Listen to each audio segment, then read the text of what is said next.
Live from my mother's basement somewhere in Nashville, Tennessee, it's the Podunk Polymouth Podcast, a podcast dedicated to sentiments of a secular, sarcastic, screwed up Southern SJW and skeptic. I'm your host, Chris. Come on in. This is episode 79 of the Triple O. Hope y'all doing super spectacular. A couple things. I'll bring my guest on here in a minute, but I did want to say, first of all, I'm going to make some comments about McCainster. Unless you've been living under a rock, you know that John McCain died last night after refusing treatment, and that was only a couple days ago, and so he must have been pretty close anyway. And there's been some, I don't know, there's been some lionization, undeserved in my opinion, and there's been some hate, a lot of John McCain hate. And to be honest with you, I'm still trying to process it.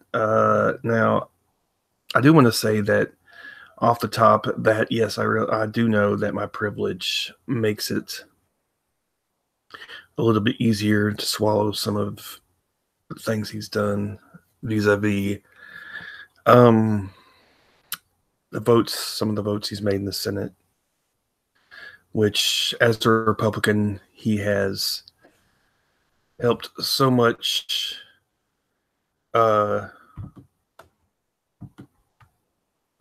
he's helped so much to kind of make worse. My guest is here, so I'm just bring him on. Fuck it. We're talking about McCain first. Nathan Dickey. Nathan, can you hear me? There he is. Nathan. Nathan. I hope he's not muted. He doesn't look muted. Apparently Nathan's having a little bit of an issue. Whoa. Hello? Whoa. Well, he'll be on in a minute. He can sit there and look sexy for a minute. So anyway, McCain, yeah, I don't know. Some people are... Okay, now I can hear you. Okay, so Nathan, I didn't give you a proper introduction. I was already going to start doing this because fucking, it's not like this show anybody listens anyway. So, Nathan Dickey, my friend, of course, he does the Leap It Out podcast, and he's a super sexy guy. He's joining me today. We have a topic, and we'll get to that in a minute, but I thought it was important that we get to the issue a little bit of the John McCain death, since I think it's kind of important. My thoughts are I'm on the fence. I don't think it's black or white, but he did make some shitty votes, and he was tortured and all that stuff, but okay. I don't necessarily think it negates all the other stuff. So what do you think, Nathan? I think that John McCain was not so nobody really talked about how great he was while he was alive. There was plenty of criticism and correct criticism of a lot of the stuff he did, a lot of the rights he refused to fight for, and it seems like as soon as he died, that one of the arguments was, well, he, as far as Republicans go, he wasn't as bad.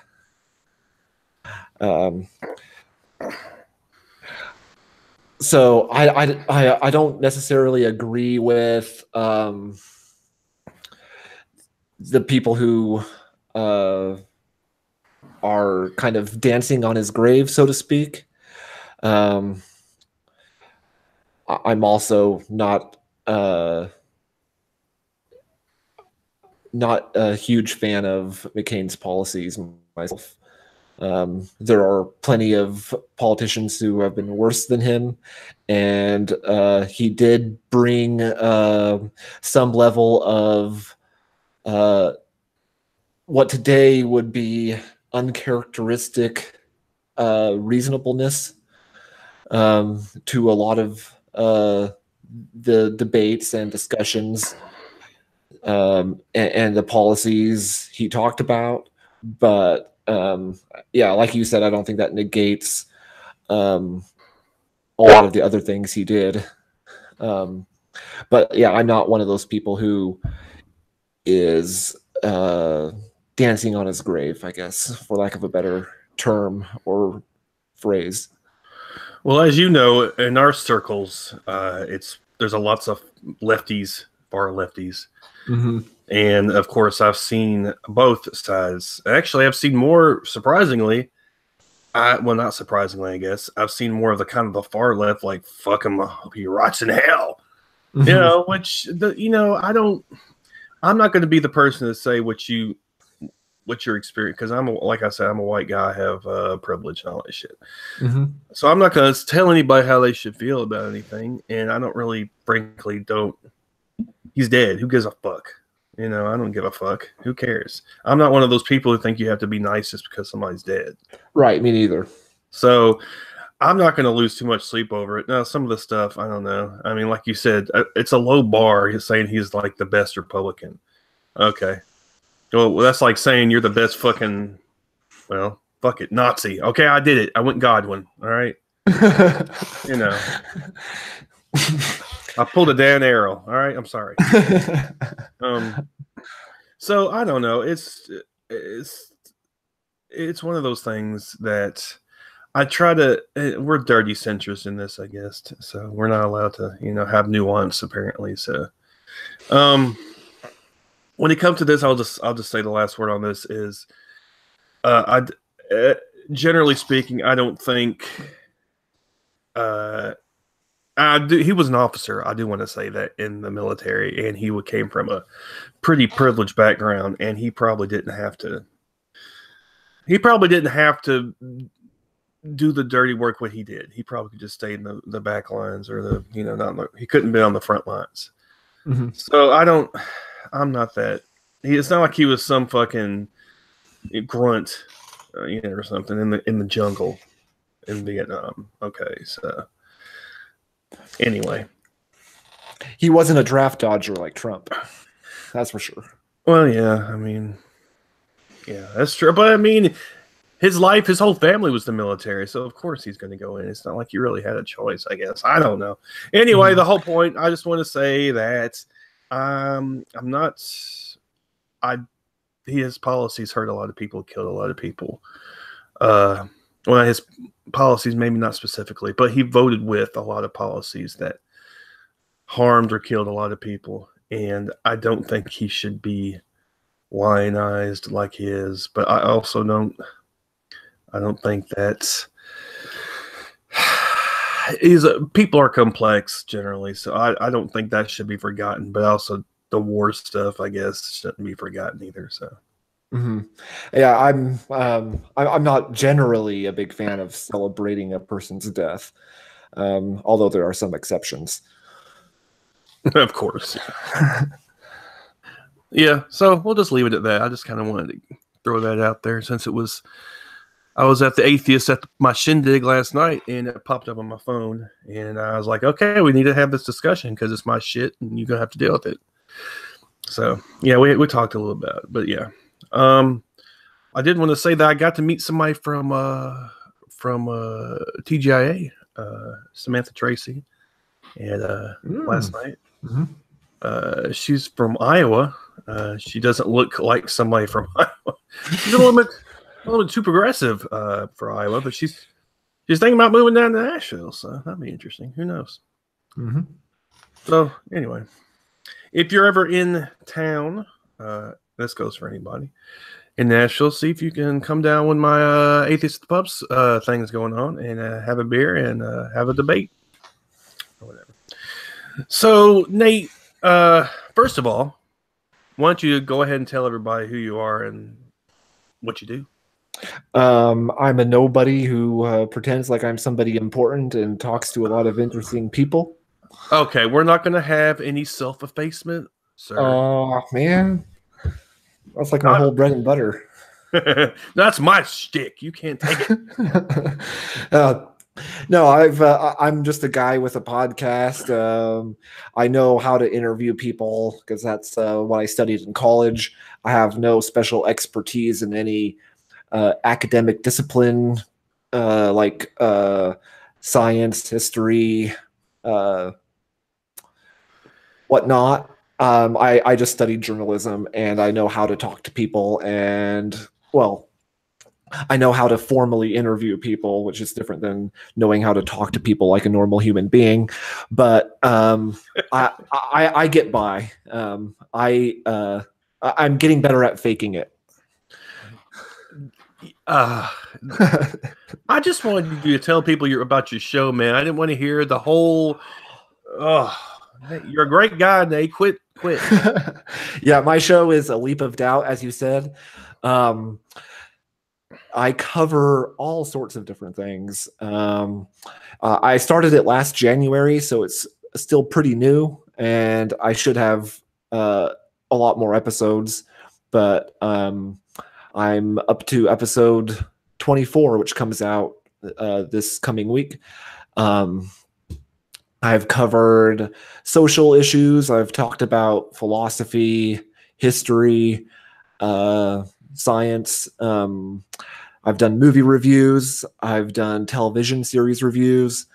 I've done I've kind of dipped my foot in a bunch of different areas and topics, and so it's a pretty eclectic, mixed bag of stuff that I do on that podcast. But it all kind of centers around there's a central overarching theme that kind of connects everything, and that's the theme of doubting basic assumptions, about doubting deeply held beliefs that people have, whether that's religion or whether that's some pseudoscientific idea or claim that a lot of people believe, or whether it's just something like questioning your level of privilege in society,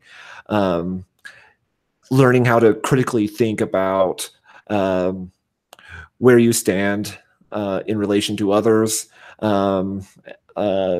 whether you're thinking about a particular issue in the wrong way because of your own experience that blinds you to the experience of others. So yeah, it's all about questioning and doubting and critical thinking. And with that kind of focus, I'm able to talk about all sorts of different things and not paint myself into a corner and not specialize on and be too limited on what I can cover. Yeah, I've listened to your show since its inception, and I've quite enjoyed the guests you've had on, and your topics are interesting, very interesting, I think, and it's not stuff that I usually hear about on other podcasts. So, yeah, I like and you usually get people that I've never even fucking heard of, which isn't saying much. I'm pretty sheltered, but for example, well, what was interesting? You had Sally Hunt on, and I'm like, wait a minute, I know her, and then I realized I saw her on Fox News, which I watch every now and again, just because I like self-hating. You know. Well, it's important to expose yourself to the crazy sometimes. Yeah, she was on. Fuck, I don't. They all. Who cares? One of them opinion shows. I forgot which one it was. Laura Ingraham. It probably was, yeah. It was Laura Ingraham, yeah. But yeah, I thought she acquitted herself pretty well because those guests always talk over people. It's just it's inevitable. But I thought she did pretty well in getting her points across. So, and that's where I'd heard of her, and I'm like, oh, okay. And now I'm friends with her on Facebook. But anyway, I like that interview quite a bit. That actually had a pretty good reception from several of my listeners. So that one does stand out. But you've had other people on. who was the book that I read actually? Women in Science. Oh yeah, Sarah Nicholson, who recently graduated from Ryerson University in Canada with a degree in mechanical engineering, and she talked about the sexism that's pretty prevalent in STEM fields like engineering, um, mathematics, technology, that whole field. And she recommended a book by Angela Saini called Inferior, and there's a long subtitle. Um, Yeah, I don't remember what the subtitle was. I've got the book right over there in one of my many stacks of books that I have all over this apartment. But basically, talking about the sexism that science has, that's been in embedded in scientific fields throughout history. Yeah, I read it, and it was actually really in depth too. I mean, it went into kind of the biological details of things, and kind of the way men and women interact in different species, and basically saying that women, aren't inferior by nature. I guess is the whole idea, because there seems to be this idea. Mhm. Go figure. I would really like to get the author of that book on my show at some point. That yes, that would be killer. Yeah, definitely, because that is a great book. And like I said, it lays it all out there. It's very in depth, and it kind of takes a look at every single aspect of from society and the patriarchal society, from like I said, other species, how they deal with the different gender sex as well. And this possibly might be a good segue. It also reveals how you cannot separate social issues from science. Yes, quite true. But I am, yes. Why are you on here, Nate? You told me that you wanted to have an argument with me. Okay, so that's not exactly what I said, Nate. But thanks for fucking distorting things. No, here's what you said in the message you sent me. I'm paraphrasing here. You said you asked me to come on the show to tell you why the fuck you should give a fuck about philosophy. No, that's right. That's yeah. Yeah. And thanks for paraphrasing that. I don't know. I don't think that's a paraphrase, though. I'm pretty sure it's a direct quote, but more or less. Yeah. So, and I was being sort of facetious, but I'm also being kind of serious, because every time I've looked at philosophy, maybe it's just I'm not attuned to it properly. Maybe some people are more have a better head for these things, just like some people have a better head for math or whatever subject you want to talk about. I've just never been able to really understand its utility. I mean, I know it's there, but I need to somehow, for myself, I guess, a beginner's kind of philosophy for dummies or something like that. Okay, well, one of the reasons that, and you're not alone in thinking that philosophy, as it's been presented and as it's practiced, as it's been practiced for the last who knows how long, doesn't seem to have utility on the surface. And the reason for that perception is because philosophy has, to an extent, suffered the ivory tower syndrome of it's been discussed by academics in abstract, technical language that is not very accessible to the general public, including to me. In a lot of cases, it's the philosophical academic literature is not very accessible, and that's part of the blame for that can be laid on at the feet of the institution, who which has not seen the need, has not recognized the importance of bringing philosophy to a wider audience and making philosophy for everybody, because philosophy is for everybody. Okay, so Let's start from the beginning. What the hell is philosophy? So it comes from the word philosophy comes from the Greek word, which translates to love of knowledge or the pursuit of knowledge. Um, Sophia is the Greek word, or the root from which Sophia comes, means wisdom. Um, Philo or Phil, of course, translates to love. So, for example, Philadelphia is a city of brotherly love. Sorry.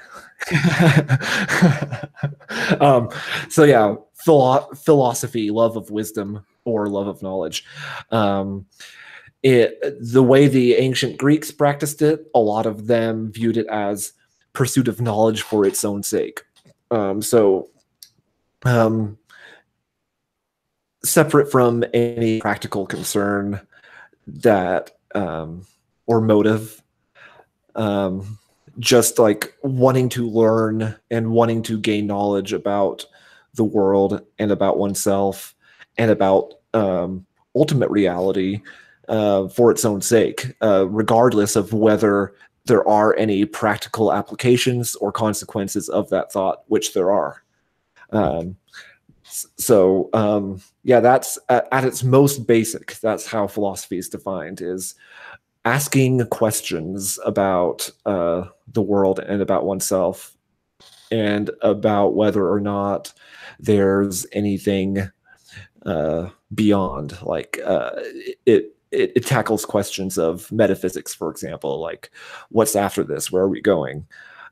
Some of a lot of the questions philosophy asks were questions that at the time science is not able to answer or even begin to address.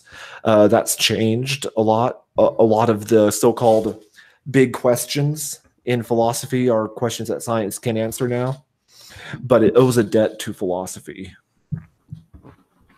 Okay, so I think you've tackled a little bit, but I wanted to kind of give a brief history of philosophy itself. I mean, I assume that what we know as philosophy came from the ancient Greeks.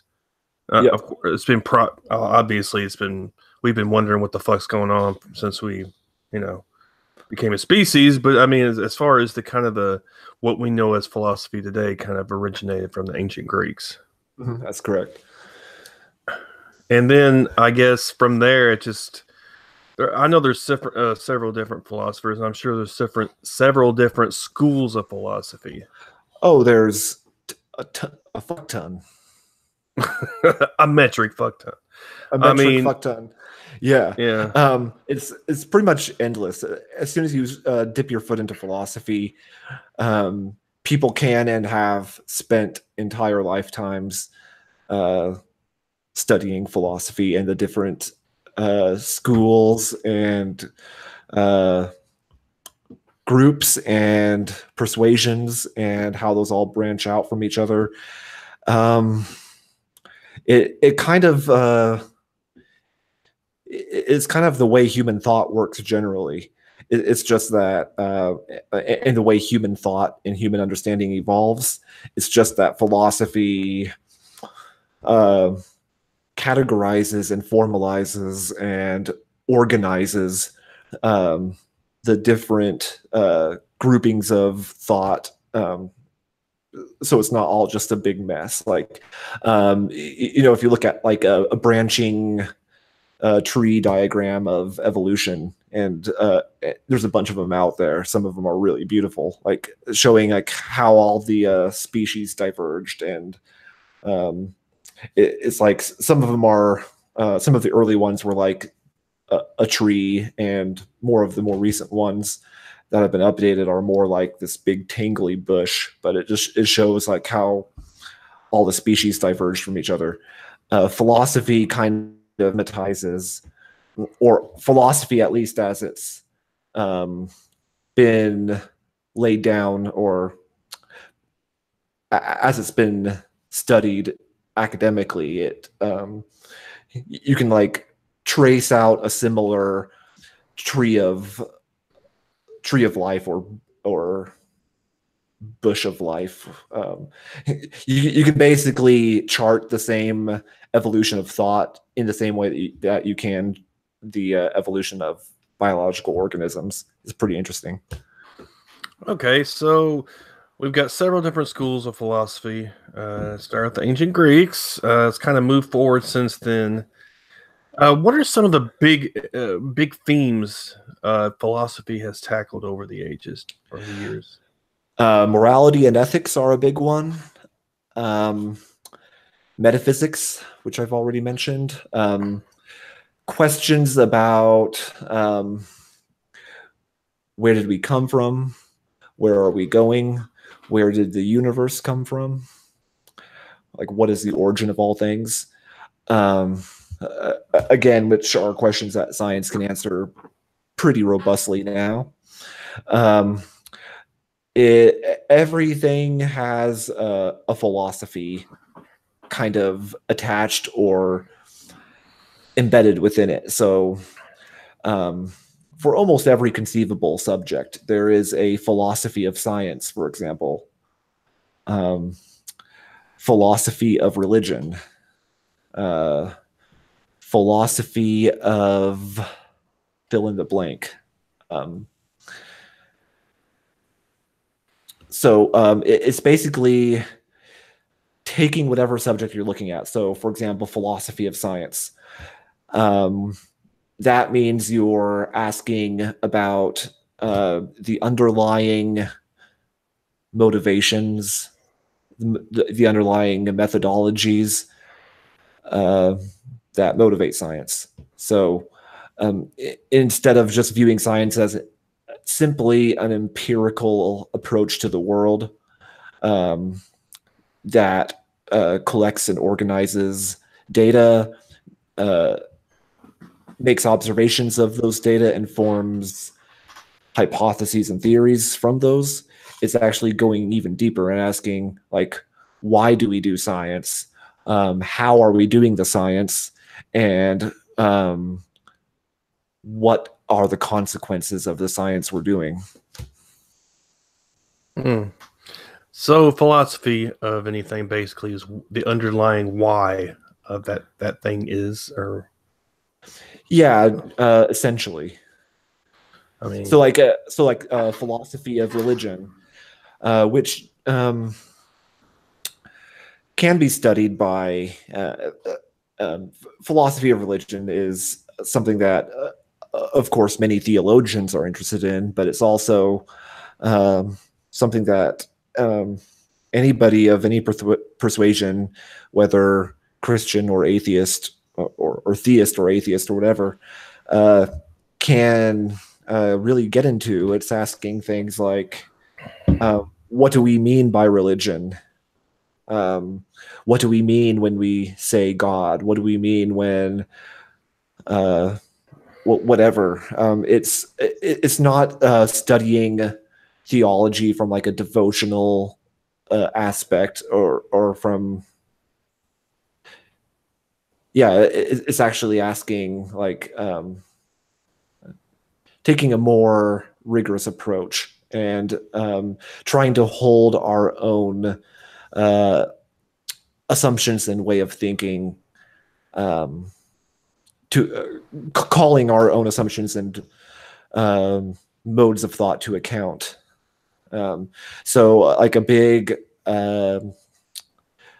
part of philosophy is questioning yourself and questioning your own basic assumptions and worldview. And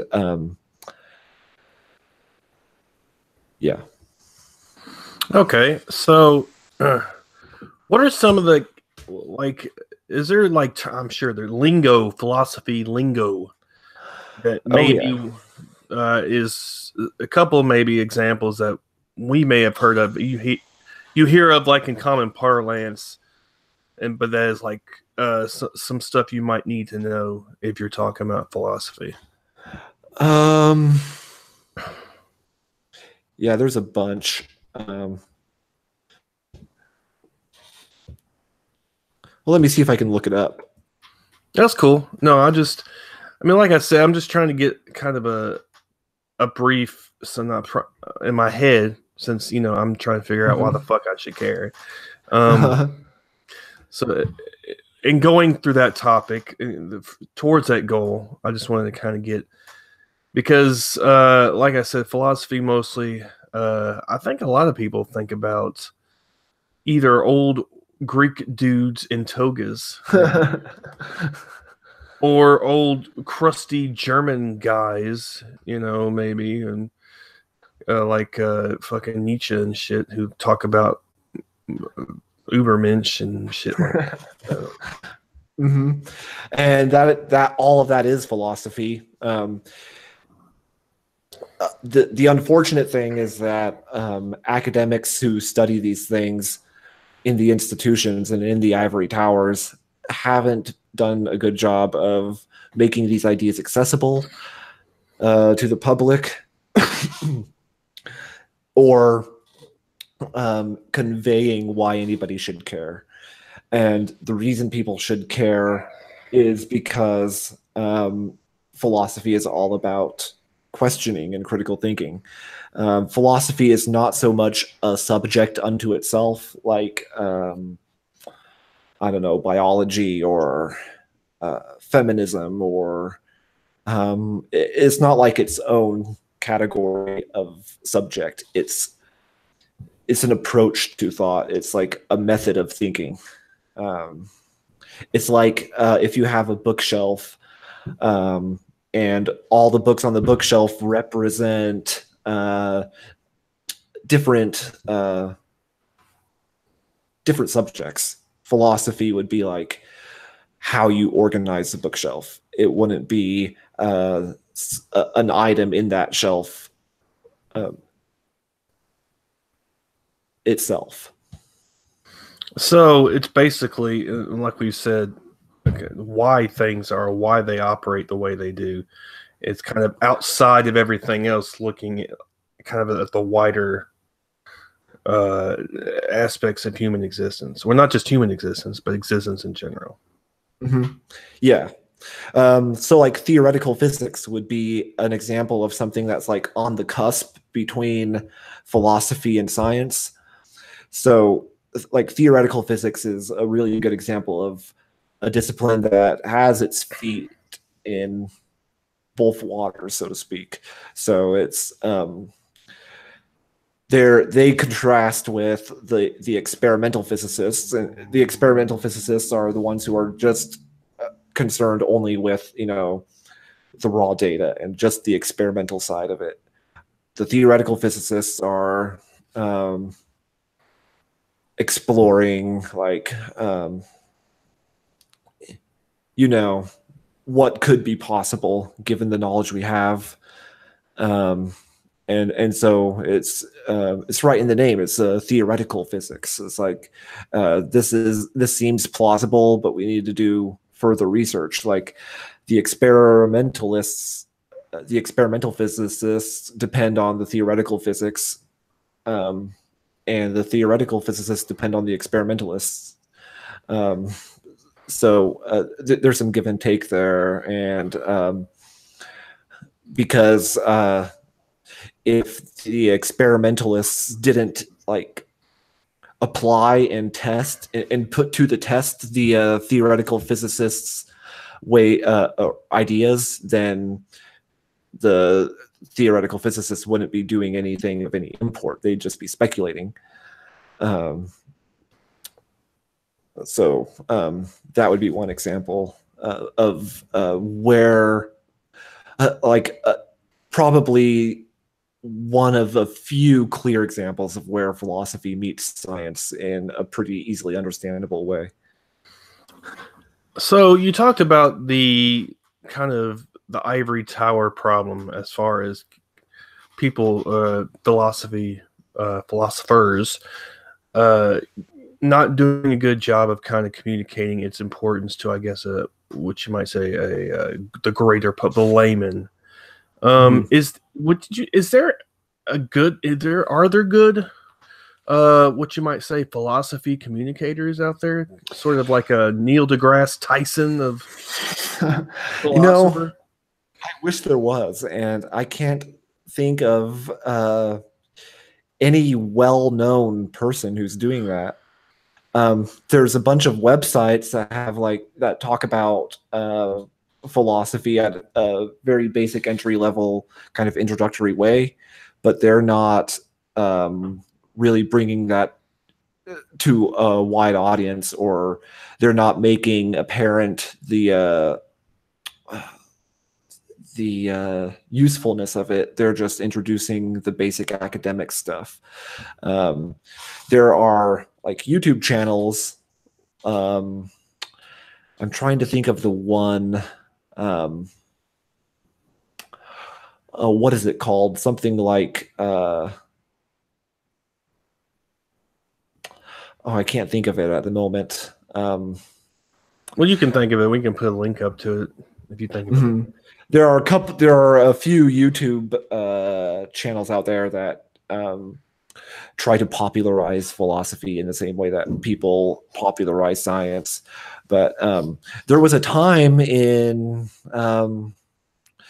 not that long ago, relatively speaking, when science was in the same position that philosophy is now.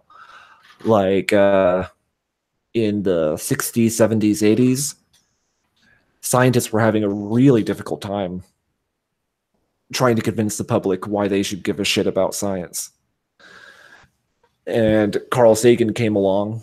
Carl Sagan was, of course, one of the pioneers of science popularizing with his Cosmos television series. The National Academy of Sciences didn't want to award membership to him because they thought he was doing work that was beneath the work of scientists by reaching out to the public and making scientific ideas accessible to the public. Wow. Okay. Yeah. So there was a time when scientists thought it was beneath them to go out into the public and make science accessible. So I think that there's potential there for philosophy to go through the same kind of change as far as public understanding goes, and public understanding and appreciation. But at the same time, we have people like Neil deGrasse Tyson mocking philosophy as useless. Really? Yeah. I did not know that. Okay, what did he say? Let me pull up the quote. I just had it up here. Because I hadn't heard anything about that. Not that I'm terribly surprised, but to be honest with you. Not because of him in general, but just because just the general mood. Of course, now we're kind of back to an anti-science, kind of anti-intellectualism. Oh, yeah. So that doesn't help. And I think it's funny you mentioned that they thought it was beneath them because they're almost playing into the stereotype that they're elitist and the very reason nobody wants to listen to them in the first place. Exactly. And of course, that feeds into this like I said, the anti-intellectual. Of course, when you elect an idiot like Trump, but anyway, that's kind of yeah. So here's what Neil deGrasse Tyson stated: "Quote: We learn about the expanding universe. We learn about quantum physics, each of which falls so far out of what you can deduce from your armchair that the whole community of philosophers was rendered essentially obsolete."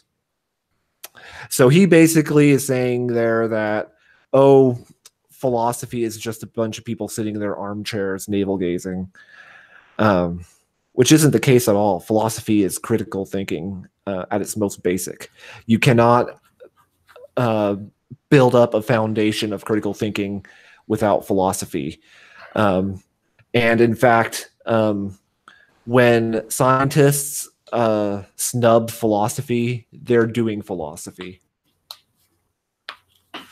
Oh, really? That sounds pretty meta. Well, they're saying that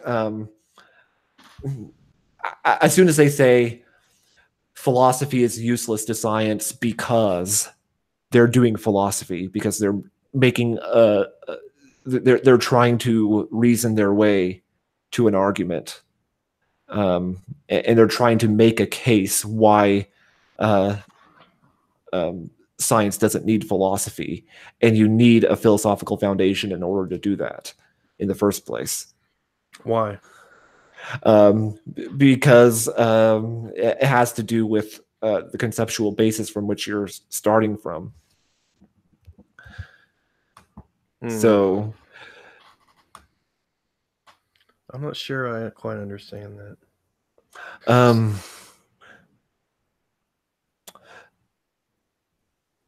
Let me see if I can. I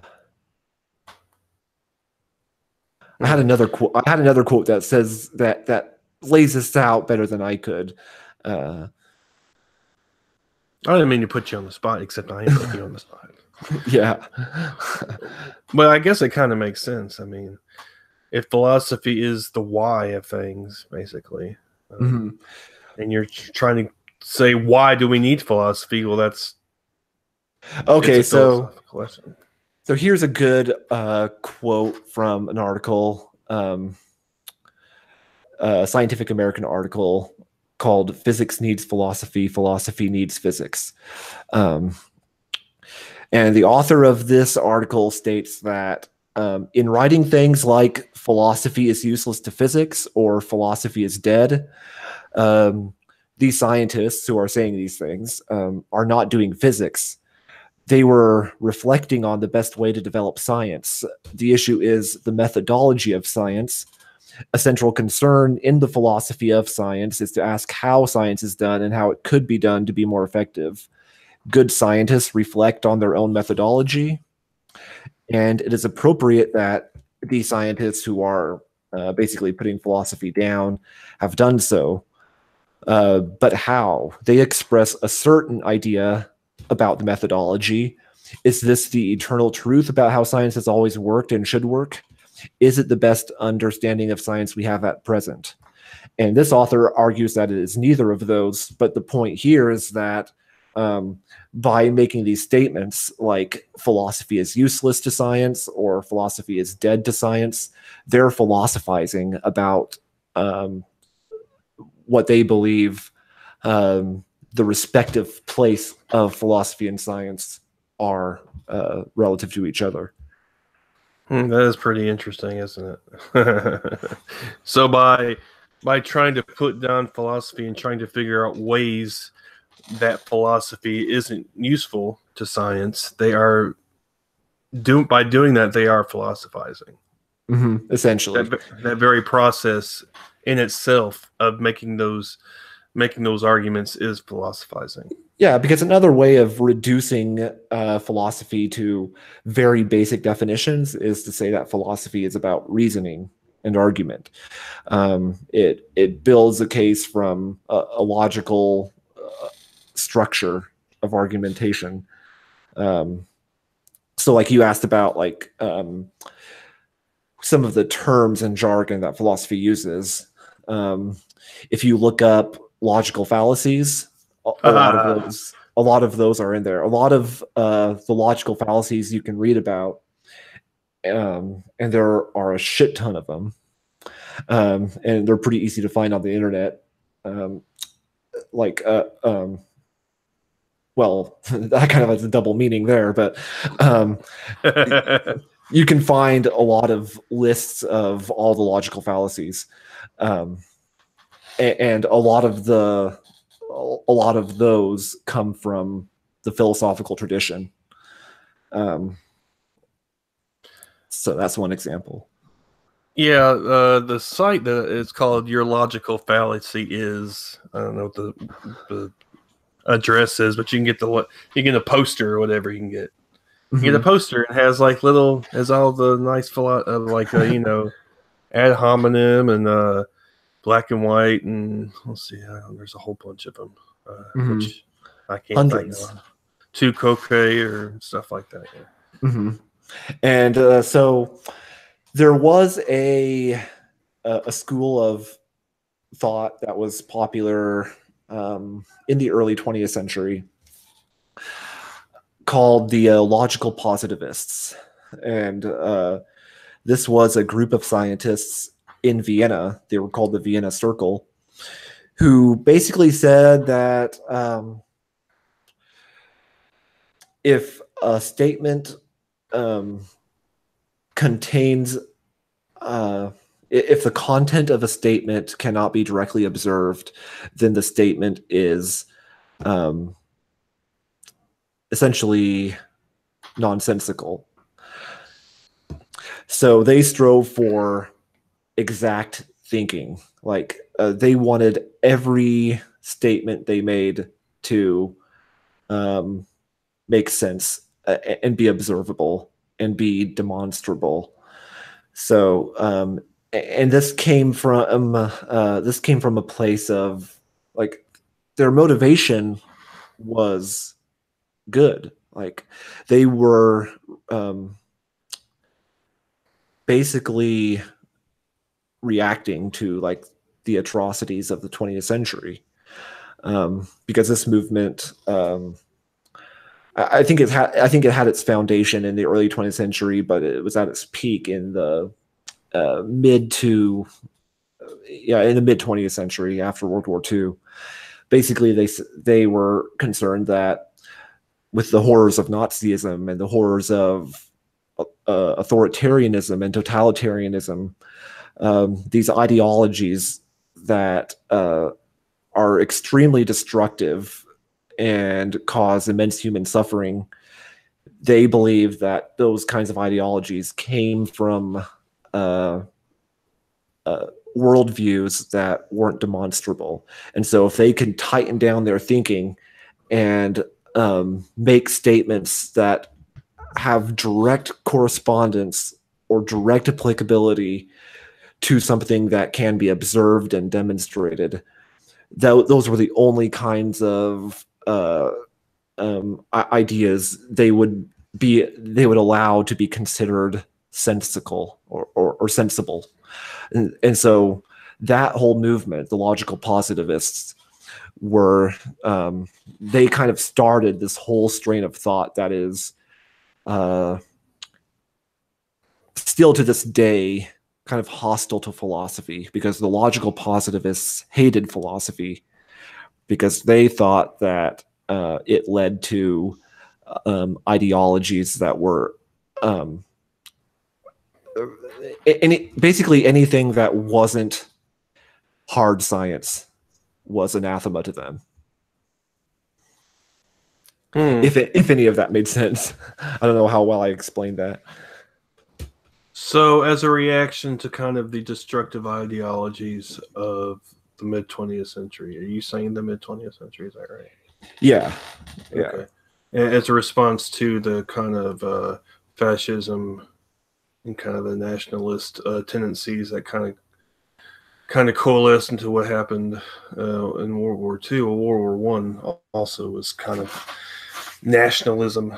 It was more about alliances. Mm-hmm. Yeah, so they basically laid the blame on philosophy and said, let's only do science. Let's only talk about what results our experiments yield to us, and let's not attach any metaphysical significance to any of it at all.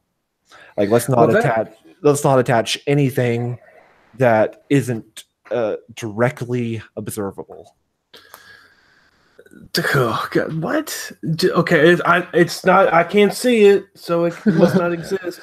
Mm-hmm. La la la la la. I just know. And as a result of that thinking, there was a famous physicist, Ernst Mach, who denied the existence of atoms because he couldn't see them. He thought the atomic theory of physics was bunk. He thought it was philosophy. Okay. So that's interesting. Is that the Mach 1 guy? The you hear Mach 1, Mach 2, the speed of the sound. It might be. Just curious. I'm just curious. Yeah. But yeah. So yeah, I can't remember what I was going to say after that, but what I was going to follow that up with. But that's just one example of so like that whole issue of atomic theory. It started a whole debate about observable entities versus unobservable entities in science, and Can something that's unobservable nevertheless be scientific in nature as a hypothesis if the hypothesis makes sense of certain phenomena that otherwise can't be accounted for, which is what atomic theory did. And the consensus among philosophers of science today is that, yes, you can have an unobservable entity that's unobservable given the tools we have now and still have a hypothesis or a theory that makes sense of the data that otherwise we wouldn't be able to account for. So and that reasoning is philosophical in nature. Like you're making a judgment call about what's reasonable and what's unreasonable, and that's something that philosophers have been debating about for millennia, long before science was a thing. And in fact, before the scientific revolution in the 1600s, which was the birth of what we today recognize as science, science that was practiced by the ancient Greeks all the way up until the Renaissance was called natural philosophy. Because there wasn't science to explain stuff, so they used that instead. Natural philosophy was science. It was like what the Greek astronomers were doing, what like Ptolemy and all the ancient Greek astronomers were doing, what Copernicus was doing. It was all considered. It was termed natural philosophy because you have like philosophy that's like, ethics, morality, those kind of more intangible subjects. And then you have, because there's always been scientists. So the ancient Greeks also began what we today recognize as science, in addition to being basically the ones who started philosophy. But yeah, so science today has its roots in philosophy, and in fact used to be called natural philosophy before it became known as science. So it sounds almost paradoxically like the more advanced science becomes, the more integral philosophy becomes part of science. I would agree with that, because the more we advance in technology, the more we're going to be confronted with more of the quote unquote ultimate questions. And I hate using words like ultimate because, that implies, that has some unfortunate theological implications.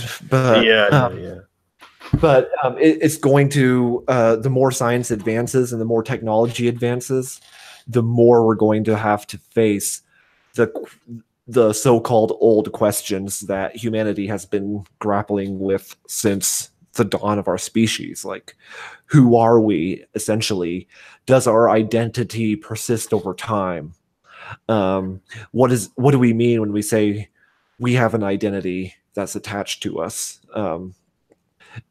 Is the body and mind separate, or are they one? And these are the kinds of questions, for example, that will be thrown in our face full force when AI becomes more sophisticated, as transhumanism starts taking off, and we start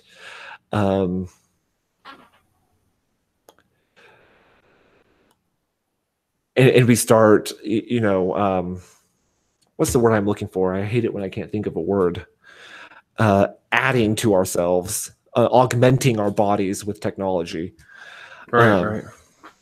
At what point do we stop being human and start becoming something else? Have we started to take human evolution into our own hands and become able to guide it ourselves? Are we in control? And what does control mean? And so For example, you may have noticed throughout this discussion that definition is something that is really important to philosophy, like actually defining terms. So one of the reasons that people hate philosophy is because philosophers are kind of an annoying bunch of people who, as you're talking to them, they'll constantly interrupt you and ask you to define what you mean by something. And the whole point of that exercise is to the whole reason philosophy exists. It's about questioning basic assumptions. So unpacking what you mean by something that you've just taken for granted to mean something your whole life. So that's another value that philosophy has for the modern everyday person on the street. Thinking critically about what you're doing. Philosophy can apply to the mundane just as much as it can apply to the, the lofty ivory tower academic stuff. Like thinking critically about what direction your life is taking, thinking critically about the moral decisions you make on a daily basis and what those mean, and how those shape you, and how those have an effect on others. All of that is philosophy. So you're surrounded by it. You're doing it all the time, even when you're not aware of it. All right, so let me end with my original question, as you paraphrased it earlier. Why the fuck should I give a fuck about philosophy? Because the unexamined life is not worth living. Okay, you stole that from somewhere. I know that's Socrates. Socrates. Right, there you go. And you know how they say Jesus died for your sins? Yeah. Socrates died for your critical thinking skills. Okay. No. Okay. You've gone too far now. Because the Greeks thought he was corrupting the youth with his hard questions, and so they made him drink hemlock. I do like that, though. Socrates died for your ability to. Yeah, I like that. That's very clever, Nate. Very good. Oh, thank you. You're a clever guy. Maybe you can be the philosophy communicator we're looking for. Probably not, because I'm sure that most of the people listening to this episode are probably asleep right now. No, they can't be. Because these voices are too sexy. They can't tear themselves away. I do. Have you listened to Embrace the Void? Isn't that a philosophy-based podcast? Yep. It's one of my favorites. I think I think Aaron and GW, and also Aaron and Thomas Smith, do a great job of making philosophy accessible. And of course, Aaron also does Philosophers in Space podcast, which takes television shows or movies like sci-fi. They specifically focus on sci-fi and talk about like the philosophical ideas that are explored in sci-fi. And that's especially, I'm a fan of the old Star Treks, and the writing was always really good. I thought in those. Oh yeah, there's a wealth of stuff in Star Trek about like moral and ethical philosophy, for example. Yeah, I mean, even if you aren't too big into the acting, or right, or Kirk, the ultimate sexist, James C. Kirk. Like I've got an episode coming out in a few weeks. Hopefully, it won't be too long. I've already recorded it. Or I talked with two philosophy professors about the HBO series Westworld. Huh. Wow. And okay.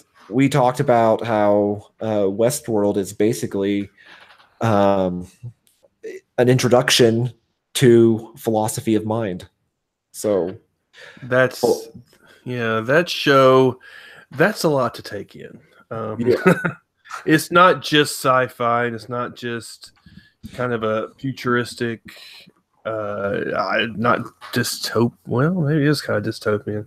I don't know. It's certainly futuristic, and it explores some issues, but it really is very deep in a lot of ways. And I find myself, I won't lie, I get lost. I'm like, okay, what's going on now?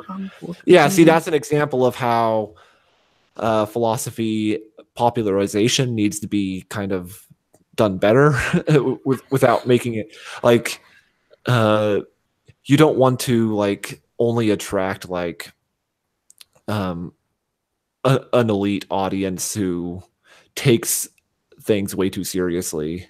You know, like, oh, I'm a fine connoisseur of the fine arts. You know, you don't want philosophy to be limited to that when it comes to its introduction to the humanities and to popular culture. Like The Good Place is a great show that probably it has come the closest to bringing philosophy to as wide of an audience as possible in an entertaining way. I've heard of this show. I guess I need to go check it out. Yeah, very enjoyable show, very addicting. Not the kind of show that takes itself seriously or that kind of thing. Very accessible. All right, The Good Place. So The Good Place, Embrace the Void, Philosophers in Space. These are all, I think, examples of the right way to popularize philosophy. Would you not agree? Yeah. And I think that's a good way, especially in today's kind of technological climate. I think, it's kind of the very apropos for its time. So I guess I would encourage anybody to, maybe I'll have to go check that shit out myself, just for my own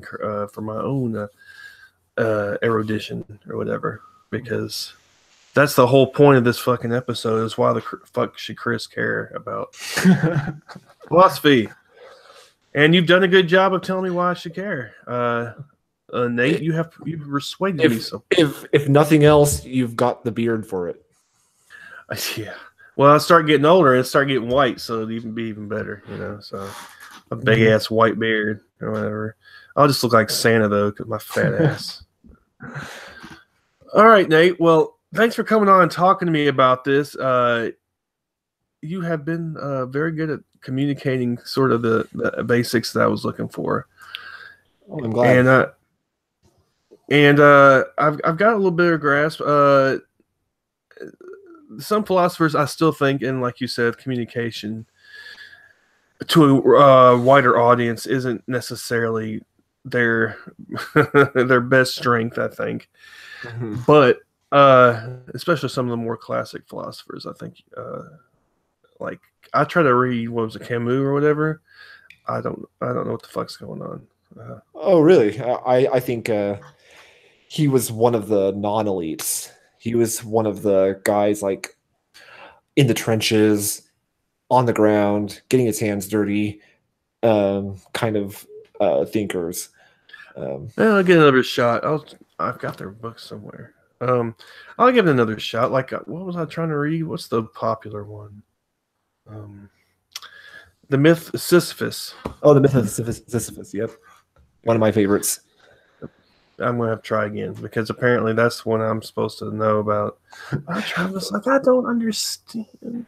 So maybe I need to just try to come up with a different mindset. I don't know. Oh, I think it mainly boils down to it was written in the 60s, and writing styles evolve so fast, even over the space of 50 years or however long it's been, that even to an extent fiction, but especially nonfiction, like the style of writing evolves so fast that just that alone can make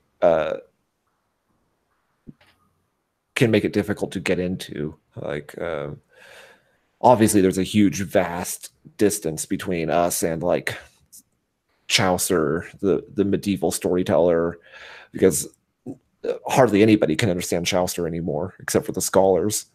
Um, but yeah, the writing styles have evolved so fast and in such an exponential fashion that, yeah, something written 50 years ago even kind of sounds arcane to us now, even if at the time it was written at a popular level. Okay, well, maybe I'll try to look at it in that vein, and maybe I'll do better. All right, well, thanks again. Why don't you tell everybody before we go all your info about your wonderful podcast? Okay, so you can find my podcast, A Leap of Doubt, on any of the podcatchers. I'm on Podbean, SoundCloud, iTunes. My podcast has been added to and become a production of reasonrevolution.org. You can go there and find the podcast page there. You can listen directly from the site. You can also listen on YouTube.